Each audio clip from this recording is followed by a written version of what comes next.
So today, as I said, the hardware getting increased or improvised every day. So the parallelly programming language got to increase or improve. So that is where we got the language like Java, right? So this is a one which I just want to show you. The stage is set for Java. So after 1980s, in 1990s, so they started thinking about why can't we have a language which will work like C and C++ together, right? So there they come up with Java in the year 1991. Please remember this date and the names. Very important for your interview placement. When Java is introduced is 1991. Don't say late 1990s. It's exactly 1991. So it is introduced by people of set of young engineers like you people who are sitting in Sun Microsystem, So the major person who invented this Java is James Gosling. James Gosling. That's why we will say who invented Java. We will say James Gosling. Actually, it's a team of people. So James Gosling, Patrick Norton, Chris Watt, Ed Frank, and Mike Sheridan. So these are the people who sit in the Sun Microsystem who invented Java, right? So Sun Microsystem is one of the biggest company that time who is working on the advancement of compilers. So you can see here in their name, so they have made one beautiful no, statue there or whatever you call it, and this is a symbol of Java. So the first name for Java is not actually Java, so it is Oak.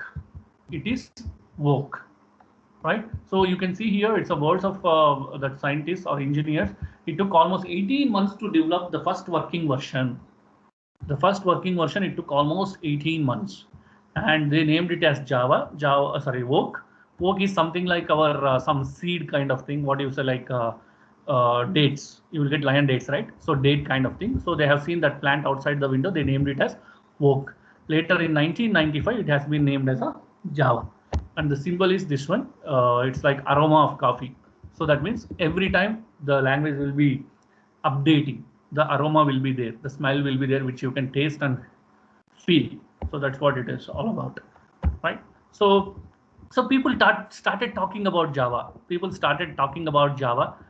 So this is entirely very basics. I'm not going to talk. I'll just explain you. Don't worry about it. So then people started talking about the Java, saying that, hey, what is this Java? What is this language? So why we are talking today about Java? So when people started discussing, so many inventions will come. That's how people will start doing the invention. See, I'll just to tell one best example for this. If there is no COVID pandemic, we never thought of a mask. We never thought of sanitizer, which is available in the market. See, because of today pandemic situation, of course, it's very worst, but still, because of that, we are thinking about the which sanitizer is good, which flavor is good. I want only this flavor. I want only this color. So why this coming? So same way, and software engineer should be an inventor. I'm just telling you, all of you, like those who are attending today's class, you all should be an inventors. See the problem, provide the solution. So that's how you should be there. So with the invention of Java, Java changed the entire industry. So Java changed the entire IT industry, where it has also changed the entire internet industry. Why internet industry? So till that time, there are only desktop applications. I know, sorry, I hope you know what are the applications we can develop in software. So basically, what are the different types of applications can we develop? What are the different types of applications can we develop in software? Yes.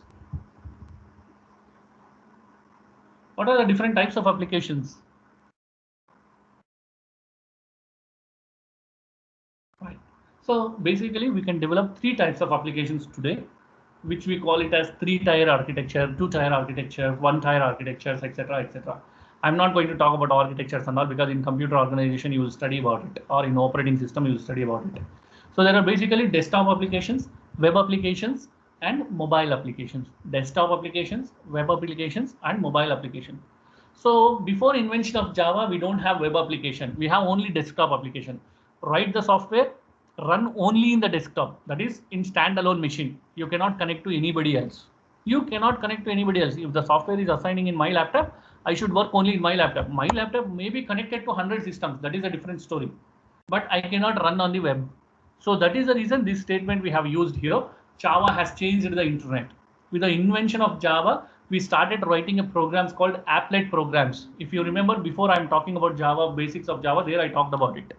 So when applets has been introduced, so people started developing the web programming. People started developing the web programming.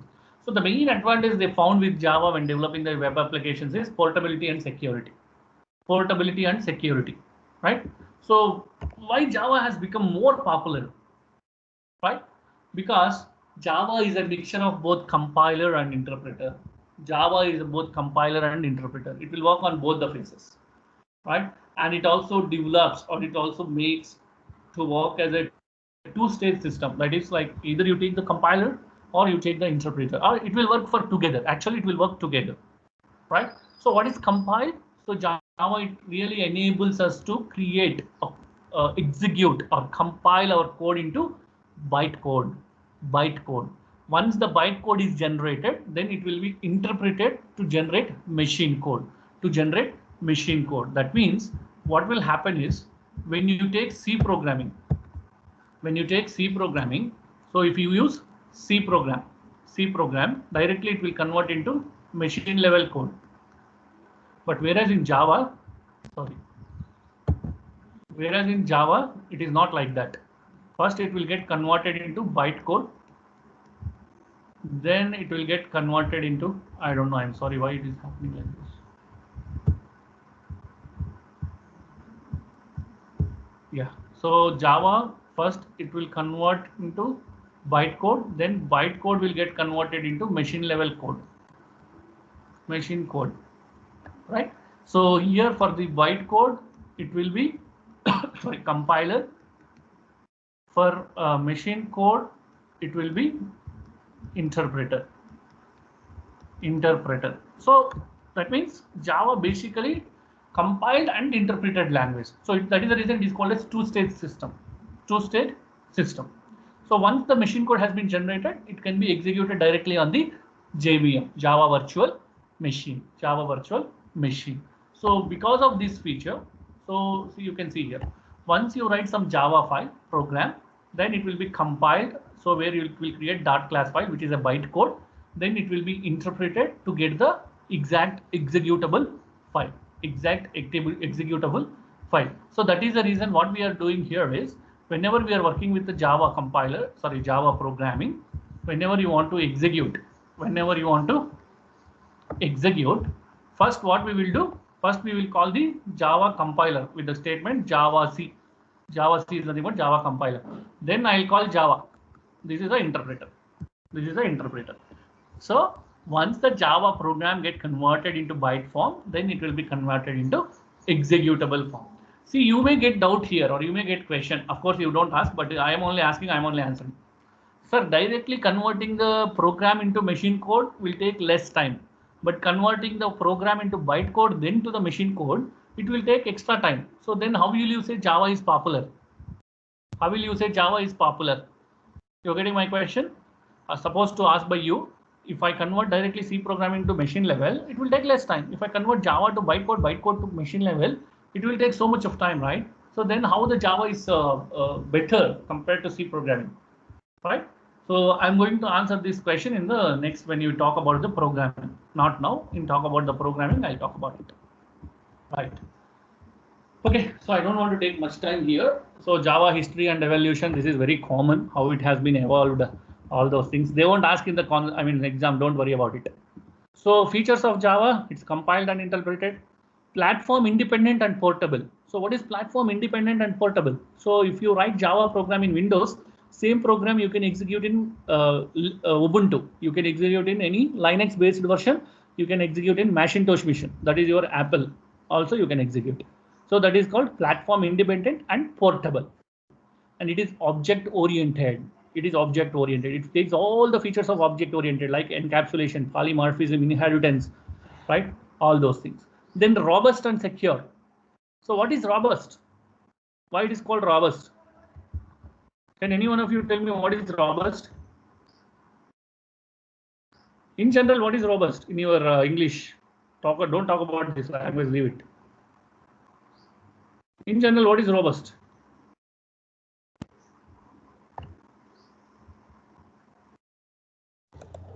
Strong, healthy. Strong. Okay. Any other term? Dharani said strong.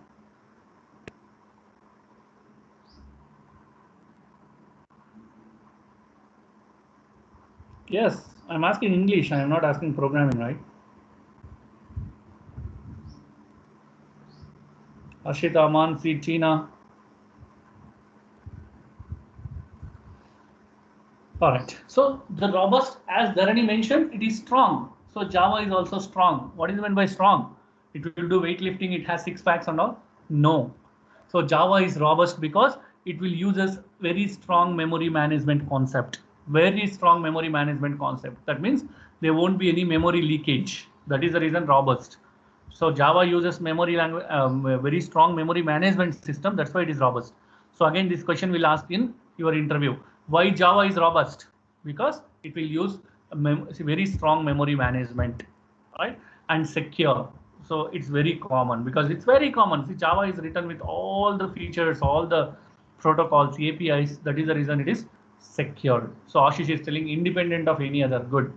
So independent of any other. That means it's very strong. It's very like management is very strong, right? Then, so distributed. So Java is distributed. So as I said, Java is not like a single class. You can use this class with multiple objects, multiple functions, multiple methods. You can distribute it. Simple, familiar, and small. Familiar, simple, and small. So it's very familiar. Those who know C++, you can write Java program. It's very simple to write Java program, and the coding will be very small, right? And next is multi-threaded and interactive. This is very important. Multi-threaded and interactive. What is multi-threaded? What is meant by thread? Thread is nothing but single piece of instruction. A piece of instruction is called as thread. A piece of instruction is called as thread. We'll study threads also. A piece of instruction is called as thread. So Java allows multi-threaded programming. So that means you write pieces of programs, then multiply you can collect together and you can execute. You can execute. See, today in our class we have 40 to 44 students. Every student you write one Java program. I'll combine all 44 to get the output. I'll combine all 44 to get the output in a proper way. That is called multi-threading. Multi-threading, right? So multi-threaded and interactive language. Of course, it will support GUI, so that's why it is interactive. And high performance, dynamic and extensible. Dynamic and extensible. So dynamic is nothing but, so if you write some program, if you want to change it, if you want to modify something on that, you can dynamically do it. No need to depend on other features or other programs. And extensible. So wherever you want to improvise some coding or level of coding, you can do it. So there is no limitation. There is no limitation, right? So these are the basics features of Java. Of course, there are so many, but these are the few features which we need to remember, right? But now we will see actual features of Java. So in your exam, they will ask, if you see last time when I showed the question paper also, it is the question they ask. Explain Java buzzwords. Explain Java buzzwords. So these are the 11 buzzwords what we have for Java. Java. So first one is simple. So it's very simple to write the code, easy to write the code. Second is secure. So the programming which is written in Java is secured because it uses its own APIs, DLLs. So that is the reason it is secured. So what is API? API is nothing but application programming interface. DLL is nothing but data link library or dynamic link library, right? So when it uses DLLs and APIs, it will become more secure.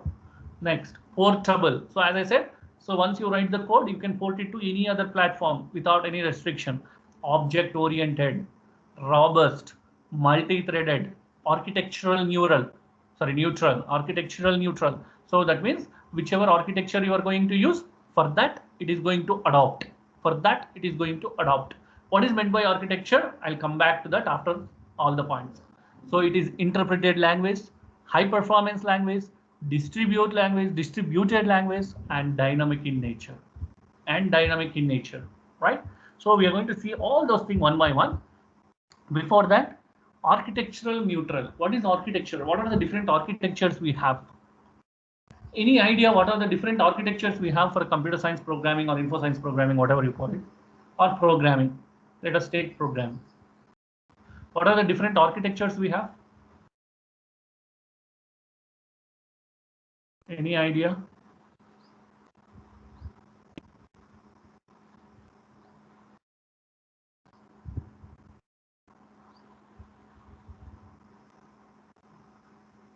All right. So architecture neutral is nothing but, so whenever you're going to use Java, good, at least you responded saying no. See, when architecture neutral is nothing but, say for example, I'm using my laptop, which is i3 laptop, Intel i3 laptop. Maybe Ashish is using Asus laptop, Asus processor, right? Or he's using AMD processor. Harshita is using some other processor, maybe NVIDIA processor, right? So we have different processors, different architectures, because i3 will follow some architecture, AMD will follow some architecture, and Asus will follow some architecture, NVIDIA will follow some architecture. So once you write Java code either in i3 or in the AMD or Asus, can be used anywhere, can be used anywhere. So it is not going to depend on your architectural process. If it is the scenario, then it will be a very difficult. I'll tell you one small example for this. You take .NET. I don't know how many of you heard about a language called .NET. .NET is not architectural neutral. Architectural neutral because see the .NET which we are going to install on Windows, i3 machine may not work in i7. Again, it required extra libraries. So that is not the problem with Java.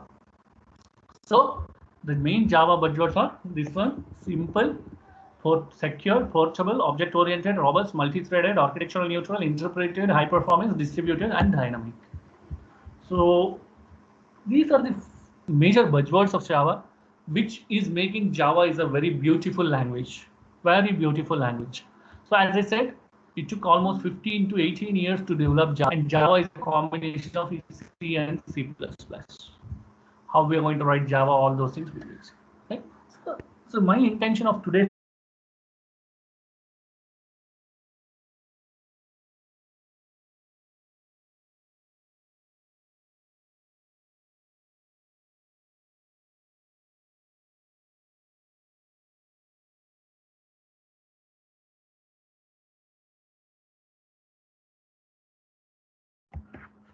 All right. So good morning, everyone.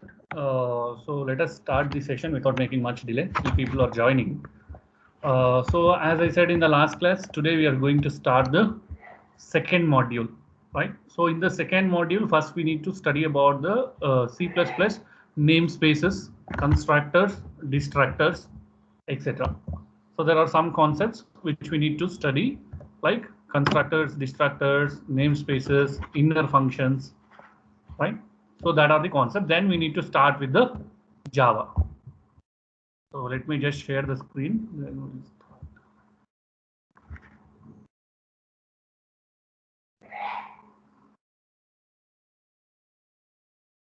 All right. So you can see here in the second module, we are going to talk much about. Yeah. So this is the second module. We are going to talk much about the objects and arrays, namespaces, nested classes, constructors, destructors. Then we are going to talk much on the introduction to Java, Java's magic, what is meant by bytecode, what is meant by Java development kit, and what are the Java buzzwords we have, and what is meant by object-oriented programming. And then we'll see simple Java programs, how to use data types, variables, and arrays in Java. And also we'll see how to use operators, control statements, all the basics of Java we are going to study. So the entire basics of Java we are going to study in this module. So along with the C++ namespaces and inner functions, constructors and destructors. See, today I'm not going to talk about C++ because last week's time or 10 days time, we are talking about C++. So let us start with the Java, then slowly we'll go to the next class or next class with the C++. Hope I'm making very clear. So I'm going to talk about the Java today, then slowly we'll move to the C++ remaining concepts, then we'll continue with the Java. So today we'll talk about the basics of Java, basics of Java. So before I start, I have one question, not question actually. So I have one thing to share with all of you.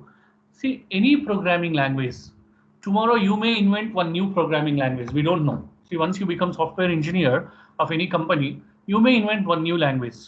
See, when you want to invent a new language, so you should know about the supporting previous languages. supporting previous languages, right? So what is meant by the supporting previous languages? Say for example, I want to invent, so just say I want to invent a language called SVC. So I want to invent a language called SVC. So on what this SVC is dependent, whether it is a object oriented, whether it is object, sorry, object oriented or procedure oriented. So what type of language it is, or whether you need to include both object plus procedure.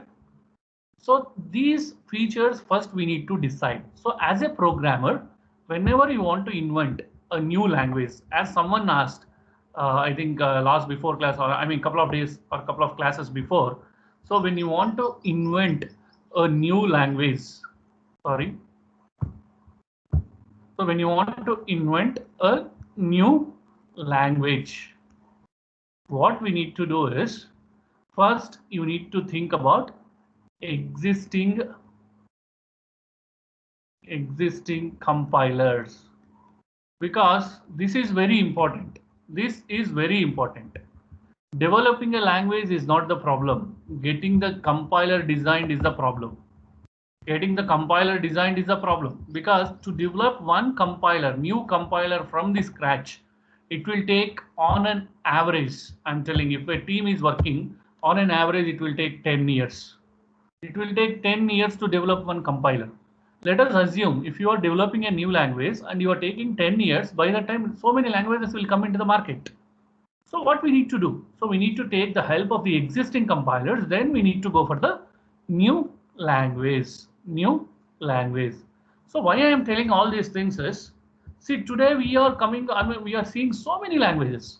Probably you might seeing Java, you are seeing C++, you are seeing Python, you are seeing C, you are seeing the AngularJS, Node.js, right? I'm not going to talk much about C, C++. Let us talk about our new languages, like which you are hearing as a 5th generation languages, like AngularJS, Node.js. What are these languages? Can any one of you tell me what is the base for these languages? What is the base for this language? AngularJS, Node.js. Yes? What are the base languages for this AngularJS, Node.js? In the name itself, it is there.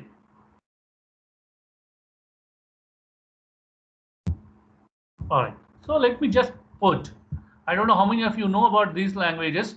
See, today they are the trending languages. Suppose if you want to work in industry, people are looking for AngularJS, and people are looking for Node.js. People are looking for JSON. People are looking for XML developers, right? Etc. etc. Not, see, trend has gone. If I know only C programming, I know only C++, you are outdated. If you know only Java, you are outdated, right? So Harshita said maybe Java, Suhas said JavaScript. Very good. Both are correct. Both are correct. I'll tell you why. See, once you see to get into the industry, whatever you are learning here, your C, C++, Java, that is sufficient. So once you get into the industry, people are looking for new flavors of languages.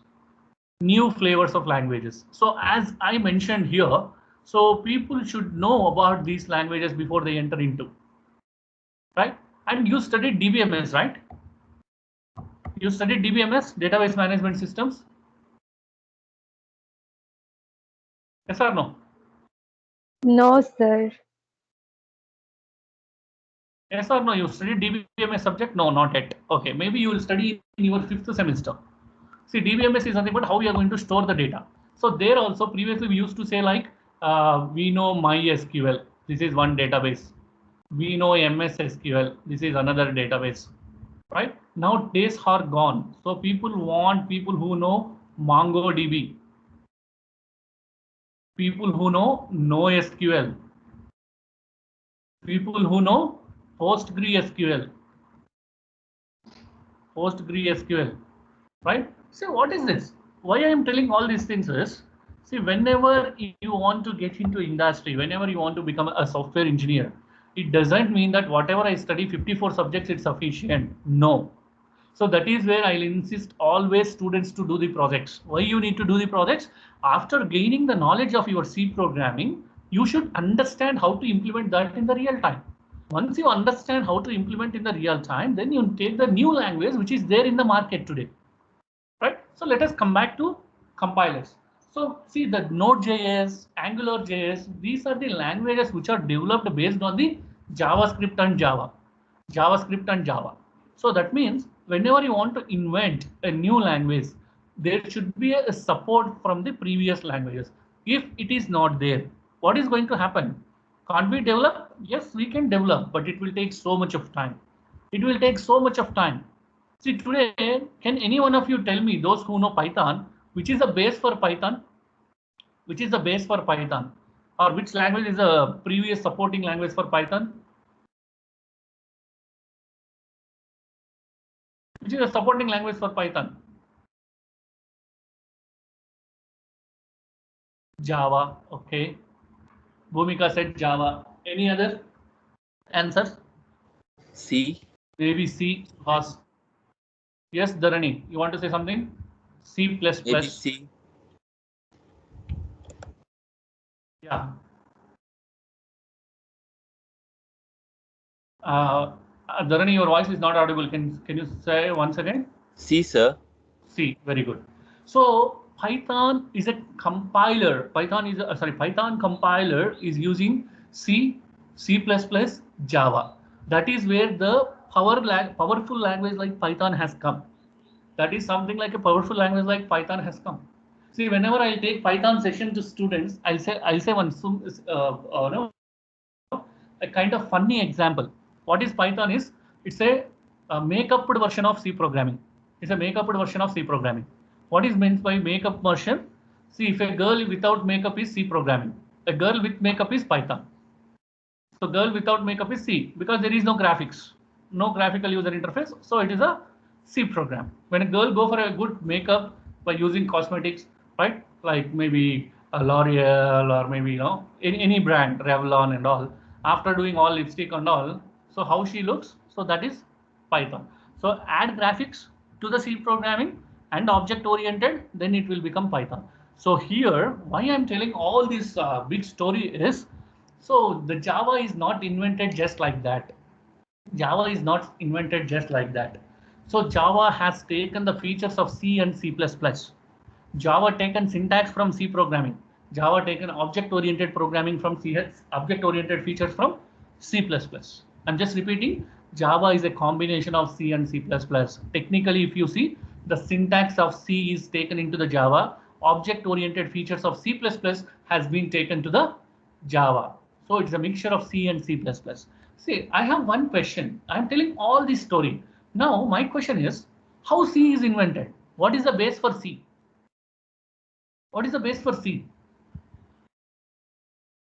Because C also not invented just like that. There should be some base for C compiler also, right? Any idea what is the base for C?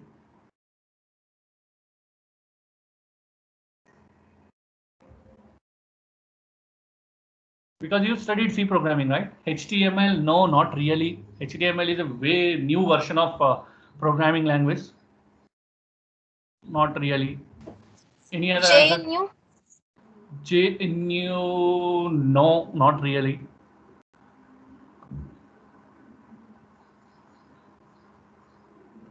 Any other answers? Quick answers. All right. So let me just tell you. See, the base for C programming is B language, which we call it as BCPL, Basic Computer Programming Language. Which is called BCPL. So that is the base for C programming. You know why C got that so much popularity? Before that, we have so many languages. We have COBOL, we have Pascal, we have Fortran, we have assembly level language. So many languages are there, but they are not structured languages. What is meant by structured? That means they don't have a proper way of writing the code. So whichever level or whichever style a developer wants, he can write like that. Whichever level or style he wants, he can write. There is no procedure like we will say like this is the structure of C programming. So there is no structure for Fortran, Pascal, and we also have ADA language. We also have assembly level language. So many languages are there, but they don't have proper structure. So when Dennis Ritchie invented C programming, that is the first official machine level language program. That is the first official machine level language program which has come with some proper structure, which has come with a proper structure. I could say it is a revolution in programming language industry. It's a revolution in programming language industry, where people started working with those computers with, computer programming after the invention of C. Before that, you could find on fingers who know Pascal, who know Fortran, who know ADA, who know assembly level language. But after the invention of C, everyone started thinking about programming. Everyone started thinking about programming. And everyone started combining the computers. Everyone started working on the computers. Everyone started developing the software. So many inventions has come. Just imagine just a language like C programming, where we cannot connect to database, where we don't have a GUI. They could able to make a very big inventions. Think today we have a language which will give all the freedom for you, all the freedom. You want GUI, you have the GUI. You have the database, you want the database, you connect the database. You want to connect with the hardware, you connect with the hardware. So we have sophisticated languages today. How big inventions or innovations can we do? How big inventions or innovation can we do? So that is where industry is growing today. That is where industry is growing today. Why people are very fond of CS and IS? Why they are coming? Because your innovation is going to be your earning. Your innovation is going to be your earning. So no limitation on that. See, maybe when we studied our engineering, that time also people used to say, hey, you know Java, you are the god. Trust me, when I attended my campus placement, of course, when I got selected, but still my passion is teaching, so I come to teaching. When I got selected, most of the questions are from Java. If you know Java, you are the god and goddess of the computer science industry or info science industry.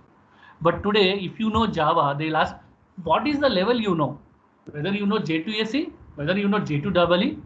If you say, I know J2EE, so what you know in that? Do you know JSP? Do you know servlets? Do you know JSF?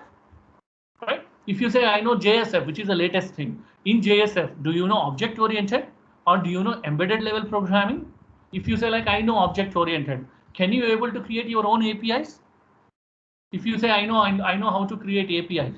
So what kind of APIs you are going to create? Whether it is structured, whether it is procedure-oriented, whether it is graphical-oriented. If you say, like, I'll create structure-oriented APIs. So when you are creating structure-oriented APIs, what is the integration you are going to use? Whether you will integrate with XML, whether you integrate with the Python, whether you integrate with the .NET. If you say I could able to integrate with Python, so do you know Python packages? How to work with the Python? See, so much industry has grown like anything today. Industry has grown like anything today vertically. So actually, to speak, we are in 2021. By this time, you people might have studied Android development by 4th sem. But due to education industry, which is very, very poor in India, still we are studying the basics of Java, all those things. Right? Of course, leave that part. We are least bothered. So what I mean to say all these things is, so once you learn the basics of Java, please don't stop there itself. Try to learn the advanced Java.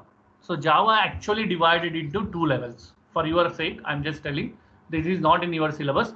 Just for your reference, I'm telling. Those who know already Java, they might be well aware of this.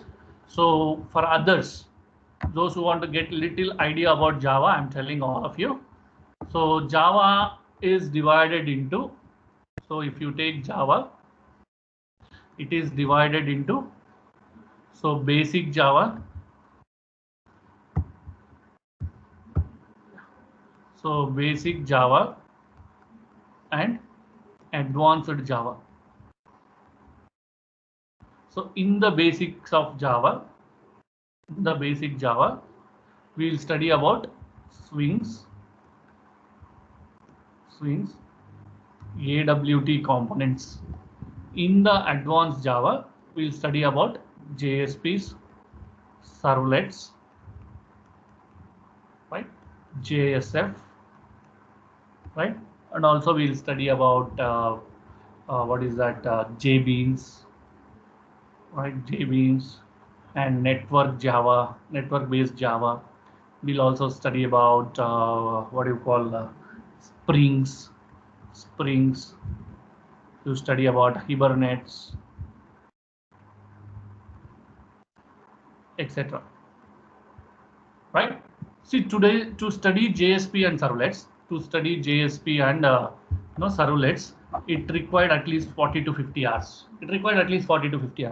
To study about JSF, it required another 40 hours. To study about Springs, it required another 40 hours. You can ask me questions, sir. My engineering itself is 4 years. How many languages I should learn? So that is the reason I'm telling, don't learn all the languages. Learn which is required by the industry. See, if you know JSPs and servlets, that is more than enough as a fresher to get into the industry. Once you get into the industry, as per the requirement of industry, you go and work with that. So the end of the day, what I mean to say is Java is like a ocean. How much you want to swim, you can swim. How much you want to swim, you can swim. So today 3.2 billion devices, 30 billion devices are working on Java. 30 billion devices throughout world are working on the Java. When I say devices, they are electronic based or electric based devices, right? So guys, Java is a big ocean. How you are going to swim, it's up to you. Right? But as per our syllabus, what is there, I will teach you. Apart from that, those who are interested, you can make a team, you can make as an individual. You just come to me, I'll tell you how to take it further step by step. And I'm pretty sure if you learn Java, getting job is nothing. Companies will come behind you if you know Java and Python. That is what industry is looking today, right? So let me come back to our syllabus.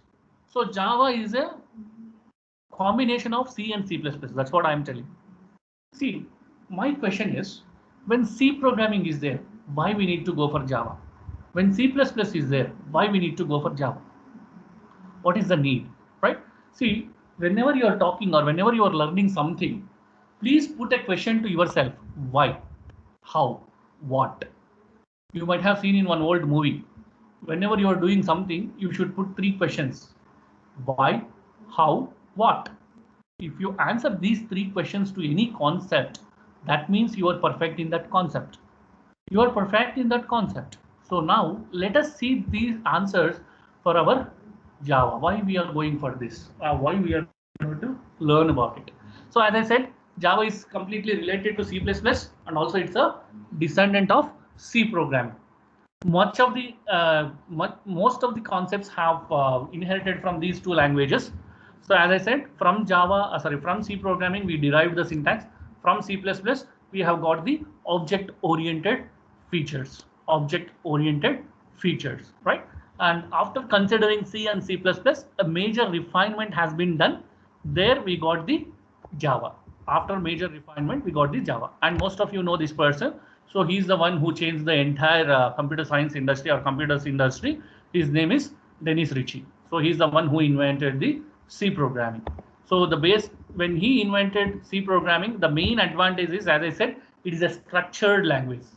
It's a structured language and it's a high level language. No need to write the assembly level coding. So what is meant by assembly level coding? I'll tell you in the next slides. So ease of use versus power, safety versus efficiency, rigidity versus extensibility. These are the advantages of C programming at that time. As I said, before C, we have some languages like Fortran, COBOL, BASIC, ADA, so many languages are there, but these are the very famous languages that time. So Fortran is better language. They like fairly efficient programming they used to do for the scientific applications. I feel always proud because I also learned Fortran long back when I'm in PUC. Why we learned Fortran is in order to enter the data into the computer. So you may ask, sir, why you need language to enter the data into the computer? See, if you do Word and Excel, you need to do line by line. But Fortran will give you the package, like you enter everything in one document, and that document, if you upload it, it will become structured document. So that is the reason we learned Fortran. And BASIC is another one of the best language which we had, but there is no structure for BASIC. As I said, there is no structure for BASIC. Then comes your assembly level language code. So this assembly language, we are using it. Today also we are using it in some places. So where we are going to use most of the jumps, like you are going to study to this time your microprocessor and microcontrollers. So there you are going to write this assembly level language coding. So in the assembly level language coding, the major statement which we are going to use is jumps or controls. That is called goto. How it would be is, say for example, if I want to define two variables, then I need to define like def x comma y, x comma y. Suppose if I want to load the value of x, load x comma 3, and then load y comma 4. After loading, suppose if I want to make the sum of x plus y, so then it will be sum x comma y. Then if I want to go to starting position, then I need to write go to start. See, this entire portion what I am writing here, they are called as mnemonics. They are called as mnemonics, mnemonics, and this entire portion is the operands. So this is called assembly level language. This is called assembly level language. So in the assembly level language, we are going to use the mnemonics and corresponding operands. See, this is what you are going to write in your microprocessor and microcontrollers. This is how the coding would be. If you learn microprocessor, you're going to learn about it, right? So that is how your assembly level language.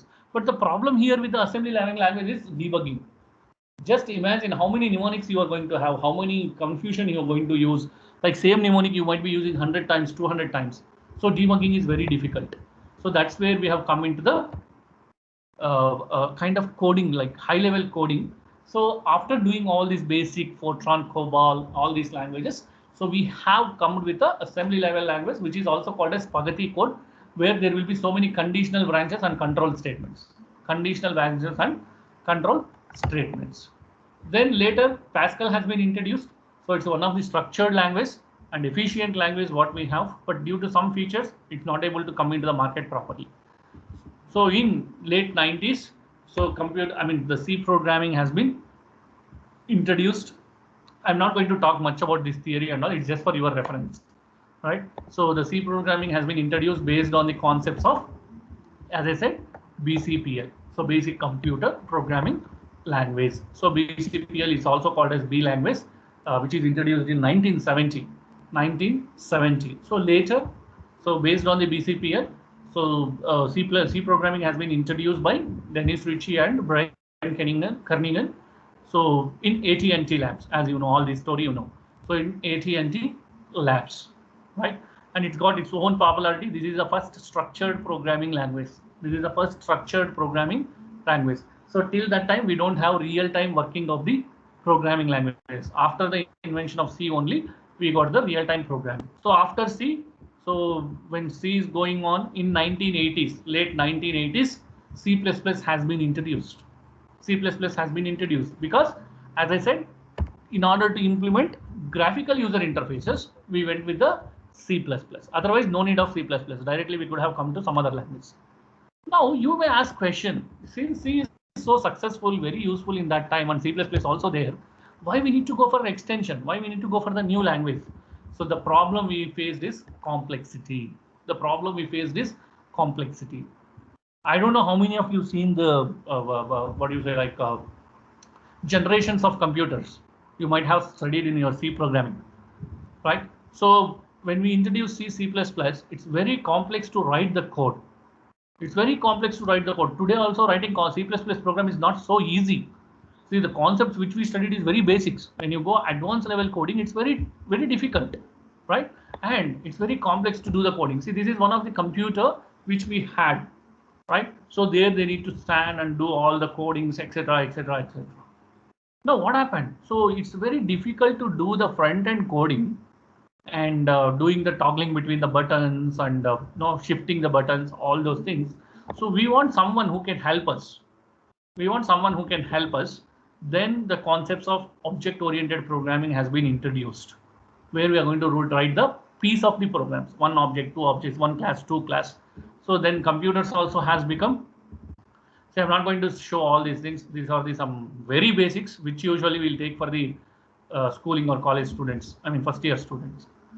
So when the programming becoming complex, system size is getting reduced. You know, like what is the thumb rule set by Mr. What is his name? I forgot. Moore, right? Moore's law. We will say Moore's law, right? What is Moore's law says? So Moore's law say very clearly, every 18 months, the processor speed will increase, the hardware size will reduce.